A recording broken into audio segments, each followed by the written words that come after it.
best users are not the ones who keep winning a lot. The best users are the ones who are at that moderate level of winning and losing, right? One of the things I would love to pick on is this whole situation where somebody came in, burnt all their coins, and now they have nothing left and they'll walk away. What do you do to prevent this from happening, or to maybe would you just give him some more coins, continue playing? So the biggest segments that for us are the young professionals, which from age group standpoint, it typically lasts 25 to 35 as an age group, and we've also noticed that that's where males play more. And then there is a segment beyond this, which is, let's say, 35 plus, where it's the females who play more from that segment. So what would you do? Somebody who's playing a lot of game one, you'll tempt him into playing game two, and how? What would you tell them, and how would it become an incentive of some sort, because they already paid for it? If I go beyond gaming in our earlier products that we've handled, or we still do, let's say music, sharing playlists, for example, or sharing a common subscription wherein, hey, 3 people share a subscription. That used to be at least 3x more ARPU than a regular one-time user.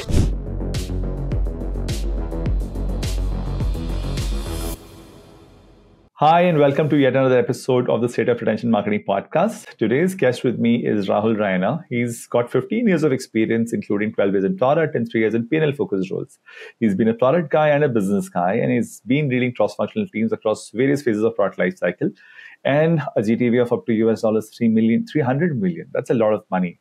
So gaming has always been a very strong area of fascination for us, because it's an area which makes money, which is very intense in terms of its focus on user retention. The market has been very, very interesting in India, how the devices have penetrated and how adoption has happened. Rahul, you've had a fairly interesting journey across multiple kinds of roles, but all within the same broader organization. Yep. Would love to hear from you the key milestones from your journey, the key choices you made, and how did you land up where you did. Thanks, Ankur. Thanks, first of all, for having us here. So it's been a long journey with OnMobile. That's the parent organization which has Onmo as a product, or more than a product, it's a sub-organization within OnMobile itself. The journey started with me trying to sell news to users on SMS. So, or then from news, we moved on to doing cricket alerts and sports, and that's the vast era where you'd pay 30 rupees a month for the subscriptions, right? Exactly. But still make it compelling enough for the users, or tasty enough, or find the right segments, for example, or right content segments. So moved on to doing, would you believe, romance on text. So sending out romance tips for people, or dating tips, or whatever. And then also going vernacular. Vernacular, you didn't used to have it was still in English, but we would still be giving, let's say, Haryanvi touch for users in Haryana and so on. So that's where it started. But coming back to the gaming context there, that was when we were trying to do, or I would call it and I would like to believe that was the first, so to say, real money gaming initiative in the country. Mm-hmm. People used to play questions on text and voice and answer them and pay for that. And of course, the winners would be getting heavily rewarded, handsomely rewarded in that case. We have gone ahead and at that time given gratifications to the extent of giving cars, or one guy ended up winning an apartment in Mumbai. So that Mumbai apartment. It's the same stuff, right? 56070 premium SMS for some 6 rupees, and then you apply by that, and then you might win. That's the time frame we're talking about. That's the time frame, and then eventually massive user engagement, great monetization for the telcos as well, and I'm assuming OnMobile would also make a fair bit there. Exactly. So we would run that as a platform for the telcos, and the period that I'm talking of had just been as in transition from just text, as in we call it pull SMSs. From that, it moved to a subscription based model. So you don't necessarily pay for every text. You pay for a subscription and you get a set of questions for that. In fact, I wonder why some of the real money gaming companies are not moving into, let's say, a tournament pack or an IPL pack. Why make users pay $49 every day? Probably. So that was one leap that we took at that point of time. And of course, we had celebrities associated with us up to SRK itself at that point of time. So that were the early days. Post that, moved into handling music-based product, figured out the digital transformation for those products. Now that's where, again, it was the part where we felt even to figure out the right recommendations to the users, or if you want to engage users, what do you really promote to them, or what do you really recommend to them? We realized that at the very basic level, the content catalog itself didn't have many metadata fields available. That's India music industry at that point of time. You will be lucky if a content piece or a music piece would have the album name would be there, but you would not even have the artist name out there, right? Oh God, okay. That's where we started. We figured out even if you have to do any meaningful recommendations, we first need to have a full breadth of metadata. We increased it to about 21 fields at that point of time. But then, that's what I think has benefited the entire music industry at some point of time now with, all the algorithms. You were the ones who labeled all those music pieces with all the different metadata points? A lot of education going in to kind of ensure that anything from mood, first to explain to, content owners that why mood would make sense, why to kind of classify a content in mood category would itself make sense. And that's where a lot of learnings came in, both on the, of course, right from how do we manage the funnel from acquisition standpoint, and how do we continue to have users engaged. And then lastly, I've now into building a gaming platform for us. We call it Onmo. It's a cloud-based mobile gaming platform, being associated with it for about 3.5 years. It started as a stealth startup within the parent organization. I was the first member of that team. And we've gone through a series of at least a couple of pivots from a strategy standpoint when it comes to Onmo. We did, I had that aspiration at some point of time to also have a real money gaming product now in the more digital avatar of it. But again, the product strategy or synergies didn't make sense. So we had to pivot. Right now we are into a subscription-based B2B2C gaming platform. Yeah. That's always been your forte, right? The B2B2C side of distribution. You're always at the leveraging the entire ecosystem of the telcos to distribute products. So in fact, fun fact, one of my recent conversations was with Anshul, who leads growth for Airtel Digital. Okay. And the fact that telcos were among the very first people to think about retention as a line item, because you had to move people from prepaid 10 rupee recharge to 20. In your case, all the people who had the 30 rupee subscription for a month, that had to be carried over month on month, right? So you would try to do a lot of very creative things with respect to data. And the fact that in that time frame, you're talking about music metadata, where all of this is still early days, right? There were not enough recommendation models. Sometimes this would probably be engaged with a consulting company to build this out for you and then put it back into the product, right? So what was that phase like? This whole journey from thinking about building recommendations to actually building this metadata to actually seeing this alive and seeing it deliver some degree of incremental value. Help us understand this better, Rahul.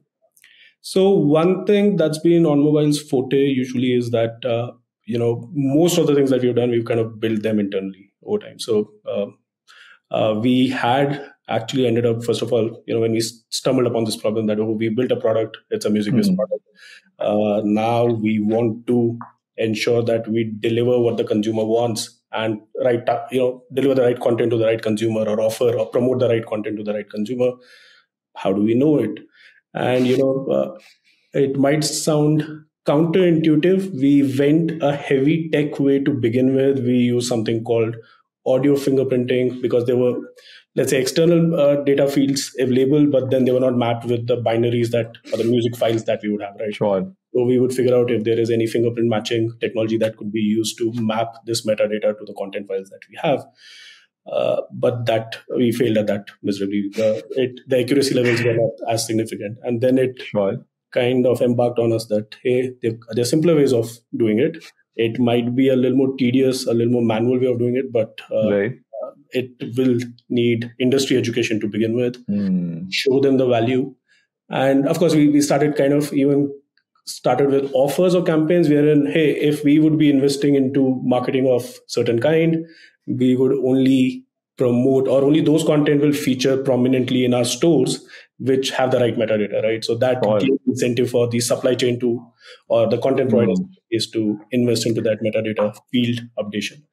Also, I would say there were a few telcos who kind of, telcos at that time and even today, wielded more power than us in that sense. So we did get the right buy-in by a couple of telcos who again kind of gave incentives like preferred revenue shares or preferred commercials for partners who clear out all their metadata or clean up all their fields within a specific period of time. And I think these were the incentives that really helped us kind of sail over that problem. But then the results were phenomenal. Which is I was going to get to, right? This is all worth it, and by how much? I would say any channel of promotion that we would use, and that time again, let's imagine even SMSs used to be one of the heavily used It channels. still is surprisingly, but yeah. I get surprised too. We've kind of reduced usage of them significantly, but I still see them being used even for digital products. I keep getting messages for wallet recharges or for that matter, fantasy game recharges on SMS. Absolutely.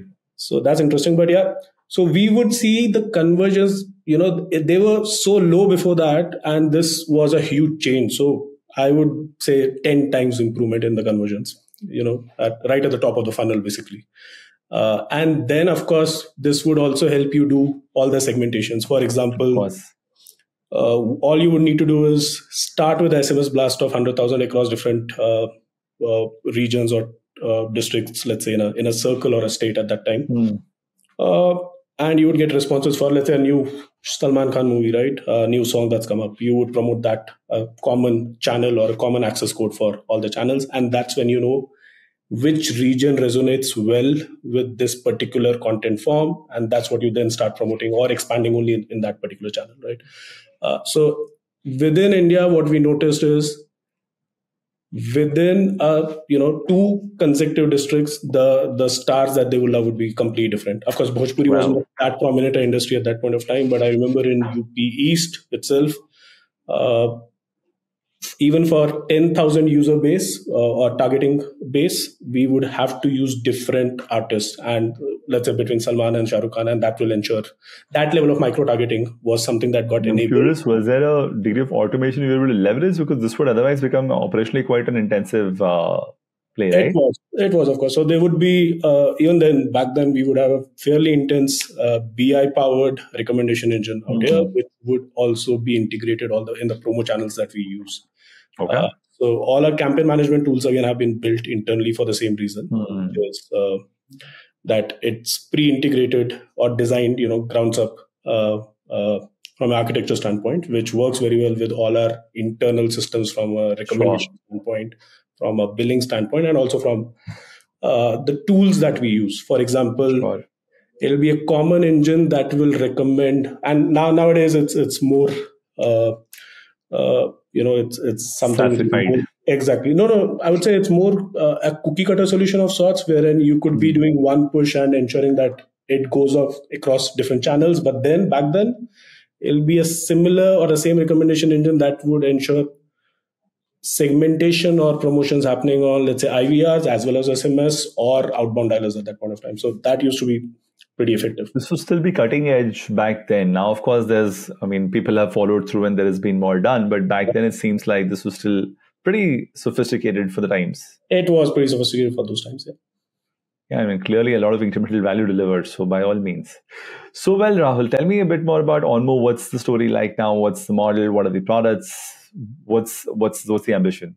Onmo is a gaming platform which is meant for mobile users out there. It is intended to deliver superior value or experiences than what users get to experience on any other channel out there, right? Okay. So what we try and do is we take really popular games on mobile, which would have generated, let's say, at least 100 million downloads wherever they've been hosted before this. Okay. And at a very basic level, we offer that as an, without needing any download, kind of instant access to the users, because it's all cloud streamed, right? So that's the most basic, most underlying value out there. But then we don't stop at that. And we say, you know what, you might have played this game before, but here we offer you a very differentiated experience. The content format itself is extremely different. We kind of break down the games, and that's what our USP is. We call it moments, wherein we try and extract the most popular and exciting parts of the games and offer them as bite-sized challenges to the users to enjoy. So, even if you played a game before, but here is the most interesting part of it that you could explore. And then there's the content part, which also weeds out all the in-app purchases, any ads that show up typically in games. So we kind of weed all of them out. And then the real value comes in, which is you could enjoy these moments along with your friends. You could either be competing with them, or you could be collaborating in a co-play mode with them. So that's the real value that we deliver to the user. So you don't get to download and don't need to download any of these games, and then you get to experience a very differentiated content format in a social experience. Fair enough. And this is where it's a subscription-based model compared to an ad-driven model, which is the norm usually in the industry. You mentioned there are no in-app purchases either. So how does that work? Because it's all leveraged using our cloud tech, right? So of course, what happens is, depending on what market we are operating in, and we simultaneously currently, let's say Onmo itself is live in about 30 countries, right? About 30 countries now. So the point there is that in certain markets, it may not necessarily be the most, or ads may not be most effective, monetization strategy based on the unit metrics involved, right? Delivering over cloud itself is a heavy infrastructure cost in that for every unit. So what we instead do is that we leverage our past relationships, like you said, with telcos. We use them as a channel here, and basis that we felt and we realized that outside India, there is a huge market for people to pay a subscription fee on a very elevated premium experience on games out there. And this would be a part of my postpaid bill or my prepaid recharge? It could be either. Okay. But that's largely the route, because telcos, that's kind of where they would go, right? Exactly. And in India, we were still looking at opportunities where it could be part of, because there's no more money that users carry in their wallet. So we are looking at opportunities where we could be bundling the product in the core offering to the users. There have been a few deals where the product has already, in telco partnerships, helped telcos improve their core metrics, be it both on ARPU upliftment side or engagement side. Or for that matter, in some cases, telcos have used it as an acquisition strategy for announcing their 5G launch plans, right? Wow. And the scale of telcos, of course, any small little delta of even a 0.01% can mean a few hundreds of crores, I would imagine, over time, right? That way, the scale to operate then becomes very massive. But Rahul, you mentioned this is a 30-country operation, so there is the inherent complexity, right? You just talked about monetization as one dimension. But besides that, also from language lens, from user journey lens, from the devices lens, it must be a fairly complicated kind of ecosystem. Now, when you look at that as a playground to work on for retention or user engagement, what does that change from your, let's say, choices on technology, choices on communication methods, choices on channels? How does it work differently across these markets? So you're very right. The challenge that we have is that every single telco that you work with, you have to kind of treat it as a different market. You have to optimize all your funnels all over again. There are, of course, some best practices that have kind of emerged over time. But yes, one needs to do that over and over again for every different telco. Now, of course, localization is the biggest draw per se, which means that whatever we offer in every country would be very localized, both from language and content preference standpoint. And when it comes to channels, I could give you a few examples. For example, here in India, OTPs is now become more. People have become more used to OTPs, right? Sure. But again, that doesn't necessarily transcend to digital services, or when they're paying for it in other markets. For example, you'll be surprised, there are markets where the channel of acquisition would make the user kind of go through a digital journey of, let's say, coming across a banner, going onto a landing page, acknowledging the service offering out there, and then eventually still needing to go to a SMS, reply back on a SMS to say, yes, I want the service, right? Or get a SMS which has a USSD code, and then you have to dial out that USSD code. So these are basically different regulatory frameworks that exist in different markets. More than the consumer needs, it is the regulatory frameworks that bring in those challenges. But the key thing is that in every country, users adopt. So adopt the framework that exists, right? So like I said, in India, people have gotten used to OTPs. This complex flow that I just explained to you, which transcends from digital to, so to say, analog in my mind, also works equally well in different markets. So for example, that's what those people are used to. So exactly, yeah.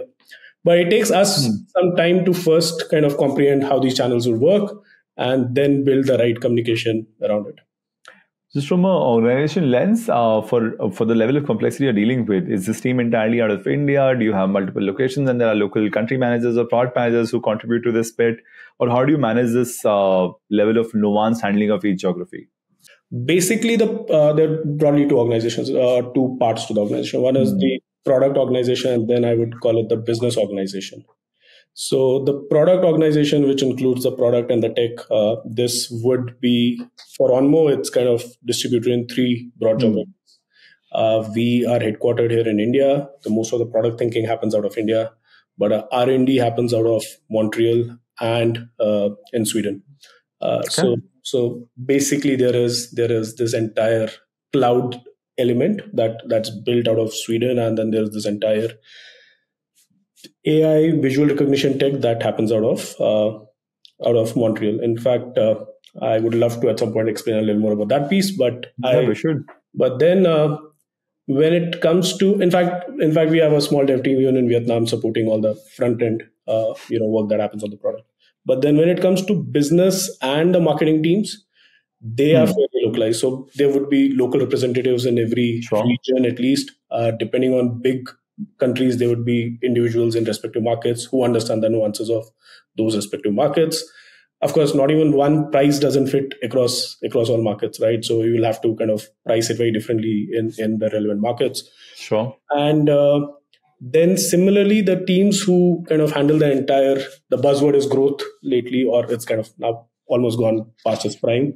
But the growth team, which handles all the marketing initiatives and the revenue generation initiatives, it is again centrally managed, but they have representatives in respective regions to bring in the content expertise, the localization expertise, and so on. But generally, from a technology lens, you said that a majority part of this is built in-house, which would mean that all of these people across these geographies would have to be trained, and the system has to be flexible enough to provide them the level of control that is needed, plus at the same time provide you a certain degree of central control that you can exercise. So how does the balance happen between central teams versus regional teams? Who does what? When it comes to the product building part of it, like I said, the entire ideation design thinking happens here, right? And eventually the development happens outside. Some of that has now started happening here in India. But then, of course, there are a lot of these repository-based tools where eventually everything culminates and the magic happens for it to come together. But when it comes to the marketing piece, how we structure it is that the execution of, let's say, the campaigns or initiatives, that happens locally, right? But then the insight generation piece largely is handled centrally. So there's a lot of input and strategy that happens from a central level, which is like, okay, you know what, you did this worked really well. Probably this should be something that we should expand on. Do more of this, less of this kind of conversations. So that happens majorly centrally. And then, of course, a lot of times when we have to look at the capabilities that could be extracted from the tech tools in that sense, right? Or for that matter, even from a BI standpoint, that all happens centrally. Got it. So in some sense, the fact that these are the major funnels to watch out for, these are the major cohorts to watch out for, I'm assuming the D1, D7 stuff exists very, very prominently in the gaming industry. So this whole analysis is being done centrally, and the insights and the actions that have been passed across to the local teams to execute from whatever language and local nuances lens. Majorly, yes. What we also basically, the reason being that this helps us cross-pollinate best practices across, right? So for example, if we realize that there's something that's working in a particular region, as long as that's not extremely localized or there's not a excessive nuance or local nuance attached to it, this helps us really kind of cross-pollinate, share it with others. And it also then helps us build our repository to, so to say, that and ensure that this works in most of the markets, because like we discussed earlier, every market is a new challenge. That's one set of nuances. It helps us, those set of preliminary activities that we know will work in most of the markets, that could be just rolled out right in the beginning, and then we start optimizing over time. Fair. So, just in terms of, you said that this is still early days in the whole journey of Onmo. Of course, with the company's history, this is just one new initiative. At the company level, you have a lot of mature practices. But as far as this whole subject of Onmo is concerned, and how the business model is shaping, and how retention as a line item matters in this ecosystem, because gaming is amazing with respect to its monetization. I've heard some of the best lifetime values happen in that ecosystem. So what's been your lens on prioritizing / holding out for a certain time before retention becomes an everyday conversation or every week conversation? Where does it currently fit in your scheme of things? It's already kicked in. So I would say what we very consciously did in the beginning, and I would say probably extend over 2.5 quarters, was to focus on D0, which was, Okay. and because, in our case, the funnel works the other way around compared to any other regular D2C brand. In that case, we bring in the users, get their commitment. It's more like Netflix in that sense. Sure. We bring in the users, get them to commit to a subscription first. Then we have to figure out how do we ensure that they continue to get charged or they continue to keep playing on the platform, right? So that's why the first thing is D0, both in terms of charging as well as engagement. So when I say charging, which is the user has come in, what percentage of these users have been able to convert into a chargeable user or a healthy user, as we like to define it internally within the D0 itself, right? Wow. Is that the largest part? Sorry, please complete what you're saying. No, sorry, that's cool. Go ahead. No, I was just saying, is that the largest part of the conversion? So if you have, let's say, an X number of people installing the app, or this is not an app, rather, this is a web-based experience. So a cloud-based experience, rather, right? So what is the percentage of people doing it on the same day versus there's a long tail of multiple days by which they'll start to get healthy, right? So depends on markets. I would say globally put together, about 70% people, we roll out offers to say that, hey, get first few days free to experience it. Sure. And that's where the commitment is. So typically about 70% of the users fall in that kind of a funnel, wherein anywhere between 1 to 3rd day, they have to kind of, start paying for it. And that's why we kind of really, and why we use D0, or what the reason for really overemphasizing on the D0 part is that we learned it the hard way that, a post analysis sometimes doesn't necessarily help. So for example, even when you're trying to do age on service calculation or LTV calculation, you might have invested quite a bit by then, right? And what happens in the gaming / telco eco space also is that there are pockets, or there are periods that open up in which you want to capitalize on the marketing budgets out there. Sure. So we didn't want to fall into a trap of having spent and then realizing whether it worked or not, or the ROIs were negative, and you bled for that period. So instead, we look at early indicators, right? And we map it, and then we also kind of keep validating if the indicators still hold true or not. But the idea is to look at early indicators that give us a sense that if we have made this tweak to a campaign, is it going to generate good LTV for me, right? So that's why we start looking at the D0 charging itself, or D1 charging, whichever is applicable for whatever country, which is the first time of when the user pays for it. And then that becomes the first and the immediate most feedback to either continue or sustain a certain campaign type or make tweaks to it. Sure. That's from the charging or the subscription standpoint, right? And the next comes in, people have committed, they're paid, but then how many of them are going on to play and experience the service, right? Sure. Now, the ticket sizes are not very high in this case, right? So there could be a lot of these users who kind of come in, subscribe, and then say, I may, I'll try it later. I found it, I've subscribed for it, but I'll try later. But those are the users that do not necessarily generate the best retention or long-term engagement or LTVs for us. So that's why, again, the entire emphasis is to ensure that they come in and start playing and they get value for what they paid for. And that's what ensures that the users continue to, keep paying for us. I think we've been on that journey for a good 2.5 quarters. We have built a decent, engaged user base and subscriber base. And now the idea is to really focus and ensure that we retain all these users while we keep the acquisition. Of course, adding more. Back to your question, about 2.5 quarters in is now what we have already started. Last quarter onwards, we started building all the tools, frameworks, and then the product features that would really help. So on the retention side, what we really believe is that one is the channel and, how do you communicate, what do you communicate, but you really need to first build the right context within the product for the user to get excited about, right?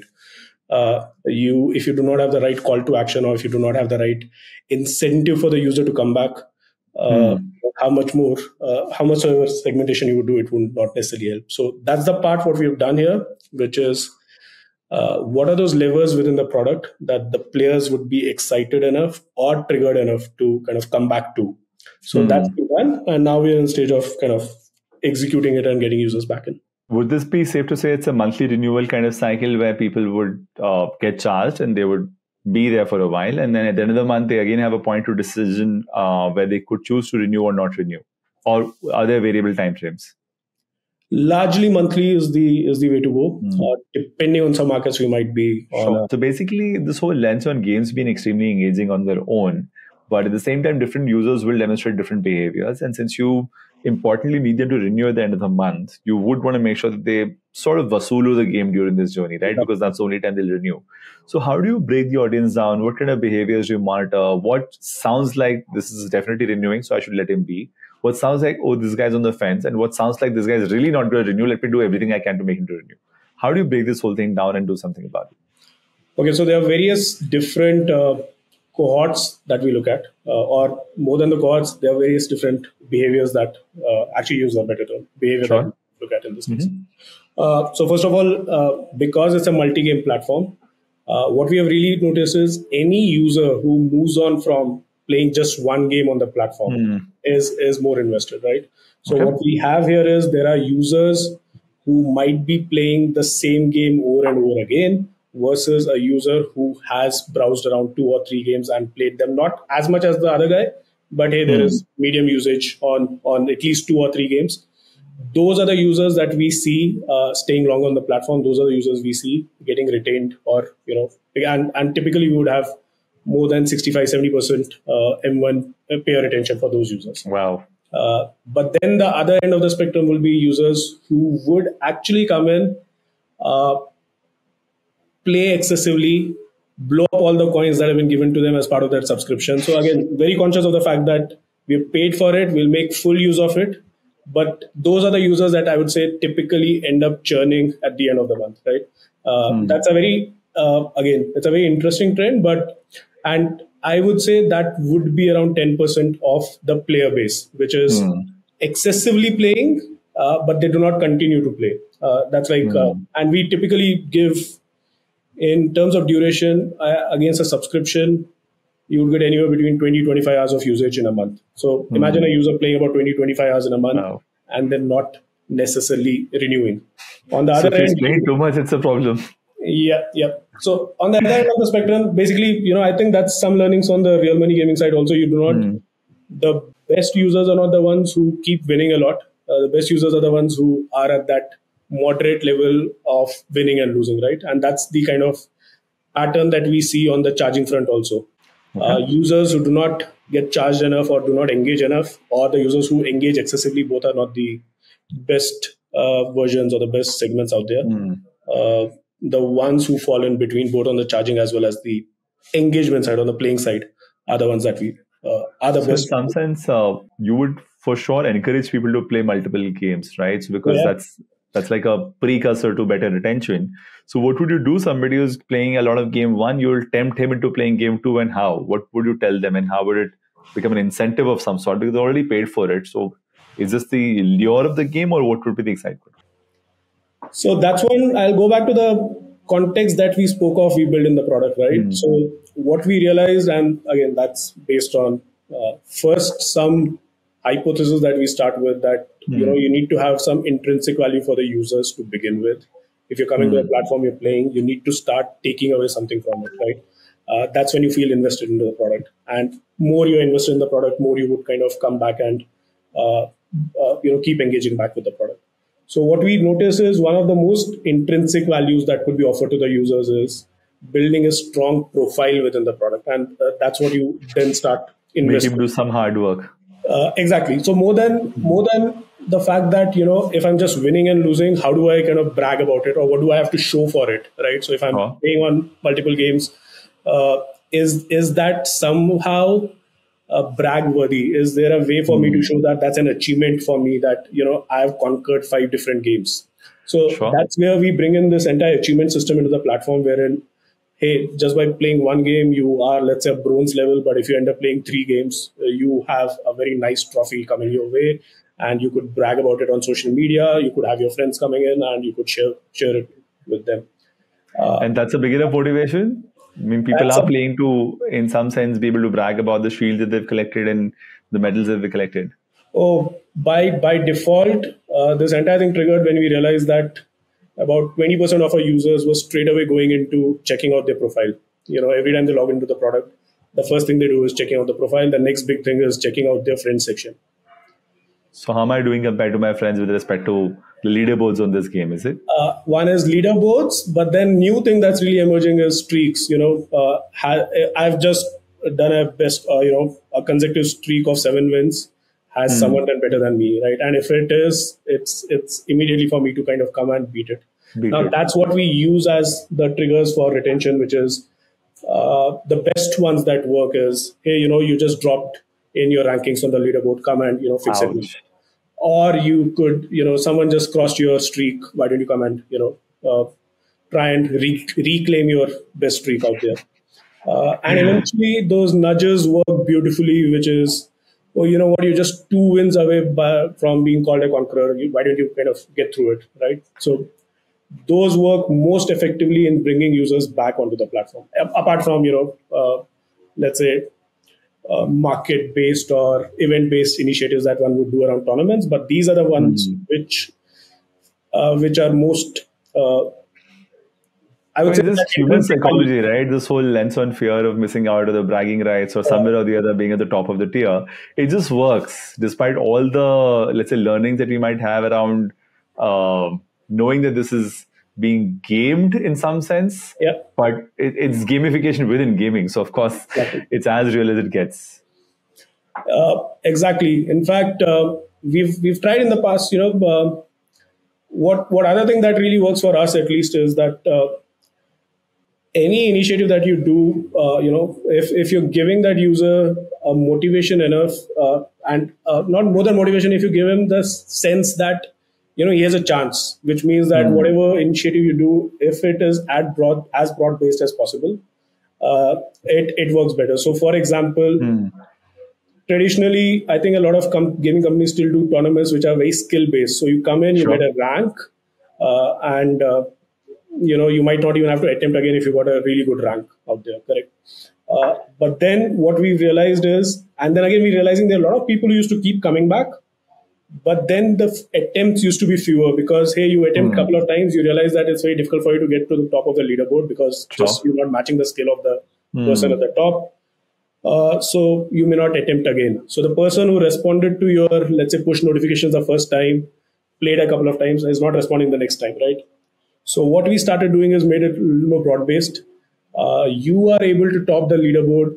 The more you play, better chances you have. You don't necessarily need to be the most skilled player out there.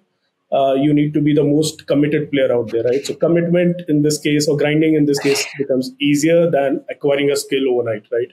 And that just transformed things for us.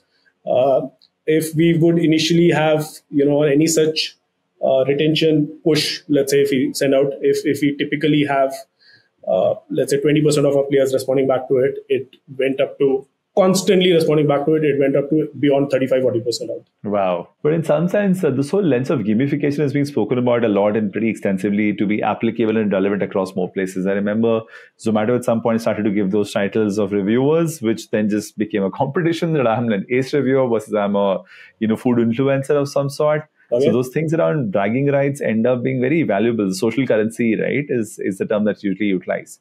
And then just gets more and more people to do a behavior that is great for the brand. And while they're competing with each other, the brand is not spending money, but then they're all doing content creation for the brand. In fact, when you specifically mention Zomato, I think they do superbly well on, creating those, the FOMO effect in some sense, even, or more than FOMO effect, make the user feel more valuable than he is per se. The fact that even the year-end badges that they end up distributing to players, saying that, oh, you know what, you're the biggest foodie in the country. Oh, wow, I will be that. So it's just reinforcing some of those beliefs definitely helps. Yeah, so as humans, we like to compete and we like to beat competition in whatever fashion we can. So if this becomes the place to do that, then by all means. Even when you are competing by yourself, right? So I ordered from X restaurants or X different cuisines. I would now try and go, try something else. So you're not necessarily competing with others in that case, but yeah, inherently we are kind of tuned that way. Chasing badges. And probably that's why, and I think that's the biggest trigger for the gaming to be successful, even without the social aspect of it. Well, I think given the scale at which Indian mobile penetration is now, there's so many people with so much free time available. The whole bunch of security folks to the bunch of drivers who are pretty much waiting and sitting in the car. They have insane amount of time to consume content, to probably play games, and to probably listen to music. And in my impression, there's a lot of appetite to pay for small tokens of time spent in entertainment in some sense. Are you able to draw some sort of a persona of your users? Who are these people? Is this a tier 1, tier 2 guy from an economic bracket? Where does he belong? What are the major segments that are really engaged with you guys? It's very interesting that we have not yet in any sense kind of transited into the tier. I think because we are, let's say, I'm just drawing a parlance in Indian context, but let's say in other markets we are big. I think we are still scratching the surface. We've not necessarily yet transited into the tier 2 segments per se, right? So the biggest segments that for us are the young professionals, which, from age group standpoint, it typically lasts, typically range between people between, let's say, 25 to 35 as an age group. And we've also noticed that that's where males play more. And then there is a segment beyond this, which is, let's say, 35 plus, where it's the females who play more from that segment. Now, again, whatever markets we are in, as of now, from a targeting standpoint and where we get most bang for the buck, we are still in the, so to say, their respective tier 1 cities or the capital cities and so on. Right? And we are still kind of generating fairly good ROIs from there. We still get decent traffic from these markets. So yes, we've not necessarily yet transited into the tier 2 markets in these geographies. Matter of time and journey, I would imagine. Yeah, of course, we'll have to. If you have to keep scaling, you have to kind of start reaching out to those segments, and also, as your acquisition efforts kind of expand, your CACs from these markets would start kind of saturating. So you'll have to, of course, go there. So yeah, we are pretty cognizant of that. In Indian context, by the way, we do realize that, whatever few pilots that we did in India, it's the other way around. It's very surprising that, tier 1 city people are not necessarily the target segment. You rightly said, it's, or not the metros, but tier 1 or tier 2 cities, is what is a very similar target segment for us or user segment for us, which is very similar to, let's say, all the people playing short format videos or watching short format videos on TikTok earlier and now browsing Instagram, right? So that used to be a very, in that limited pilot period, it used to be one of our biggest audiences or engaged user group. But then again, because it was a pilot, there wasn't much for them to pay. So, once it comes to paying for it, the preference might change. Very interesting. So, you spoke about the whole ROI lens in a very, very brief fashion. And I remember this from the conversation with Bharat, the fact that the gaming ecosystem is very savvy with respect to figuring out acquisition while being very mindful of RoAS. So they would look at not just a single cost per install, but they would look at if this guy is installed and also been activated and also been renewed. And then they'll automatically take it back to the campaign management system to optimize that. How far down the road do you go? In fact, that's one of the biggest battles per se, because, what happens is, from a product lens, you would, of course, everyone cares for the business, but then, of course, you would really want your users to be playing more, right? And then at the top of the funnel, people who are drawing, let's say, the marketing aspect of it would typically be concerned about how much more do I draw from that funnel? How much do I monetize from them, right? Sure. So it's extremely imperative to really keep an eye on, what's your primary metric at that point of time, but also keep an eye on how does it perform down the funnel, right? It's not going to work if you're getting in a lot of those users who are coming in, paying upfront, but not engaging, right? They're bound to churn out. Absolutely. So that's where, in our case, while we keep an eye on those early metrics, like I spoke of, the D0s of the world from the charging as well as engagement standpoint, but then we track, month on month, how does the LTV turn out to be for all the acquisitions that we have done? What's the recovery period for each of those acquisition campaigns? And that's done basically at a campaign level and a channel level as well to figure out if it continues to make sense. And then what we very interestingly devised so we felt that from a charging standpoint, by the way, it's fairly easy to have those early metrics from a let's say D0 charging or D0 engagement. But what's the substitute for it when it comes to age on service, right? Which will eventually lead to LTV. So we kind of realized that, hey, it's a metric that we're kind of really working on, seems to be having a good or being fairly confident, high confidence levels when it comes to indicating the LTV values, is that we are looking at what percentage of age on service are we able to extract from the users, add from a max value within a month. So let's say if you come in for the first month itself, and at max you could be here with us for 30 days, right? But then what is that we were able to get from you? So was it 20 days on an average, 25 days, or 15 days on an average, right? So when you kind of compile it at a campaign level, so that's when you know that, okay, this campaign early on is giving me users who typically are going to have lesser age on service for me. And then, of course, we do cohorts for the successive months also. And that helps us decide that this campaign, even if the users are probably paying well, but they're not going to pay me well for a long period of time, right? So that's something that we need to kind of... Which was, a few notches more sophisticated than typically what we've seen in a lot of generally e-commerce companies do, which is where I have a lot of, intrigue and respect for the gaming ecosystem. They just tend to know how to optimize the acquisition side while being very, very mindful of this retention and recovering money and making more money from that, right? Because it kind of keeps you growing, but in a very, very sustainable, responsible fashion. Actually, yeah, I think because it stems from the fact that, ours is slightly a different model, but even from an industry standpoint, it stems from the fact that unless you have engaged users out there, you do not make money in a free-to-play, let's say, which is the dominant, segment out there. Similarly, every engagement pays when it comes to the real money gaming side of things also, right?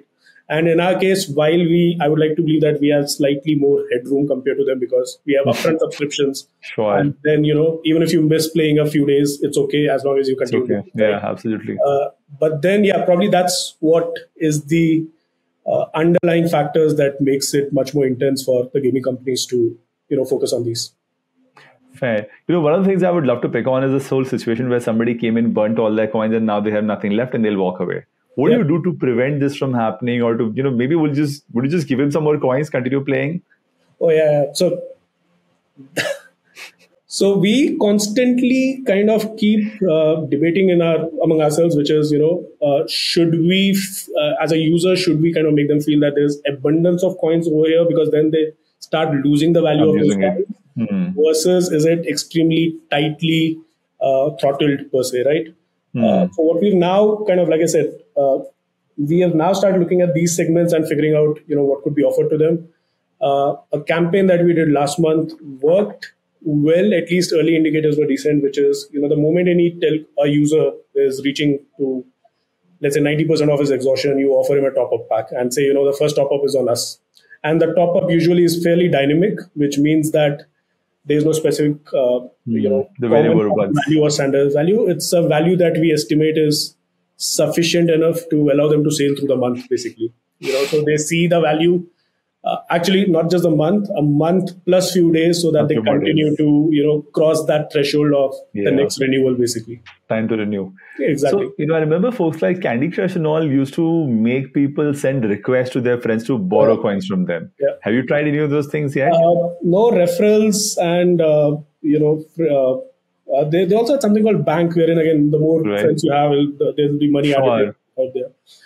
We definitely extremely strong tools. I do not necessarily have our not there yet. We have not executed it yet, but extremely strong tools out there. In fact, if I go beyond gaming in our earlier products that we've handled or we still do, let's say in music, sharing playlists, for example, or sharing a common subscription wherein, hey, 3 people share a subscription. Right. It's a common subscription and you keep adding songs. It's a shuffle that you keep adding. Sure. That used to be at least 3x more ARPU than, a regular one-time user. So you actually like people who share subscriptions? Oh, exactly. Unlike Netflix, of course. Netflix also kind of, I think, they maximize the benefits that they could by allowing people to share. It's not without that they've reached about 6 Of million course. households here. I don't know whether it's households or users, frankly. Something. But yeah, I think it works. It works very well for people to have those combined subscriptions or ability to kind of share stuff for a common progression out there on the platform. It really works. Very interesting. So, well, gaming industry is notorious for driving addiction, but is there a lens on, where do you draw a line on how much should a user play and where should you kind of stop him? Early for you, I would imagine. Not at this point, Ankur. I would love for them to play as restricted as possible. Yeah, well, I think there's a lot more addictive stuff that's happening outside of your ecosystem for them to be worried about, I'm sure. But awesome, Rahul. I would have loved to dig a lot more deep, but today this is the time that we allocated for this. Thank you so much for joining us. Extremely insightful for me. I'm pretty sure I'm going to remember some of the examples you've given me and they'll get quoted across more conversations. Thank you so much. Thank you so much, Ankur. Bye-bye.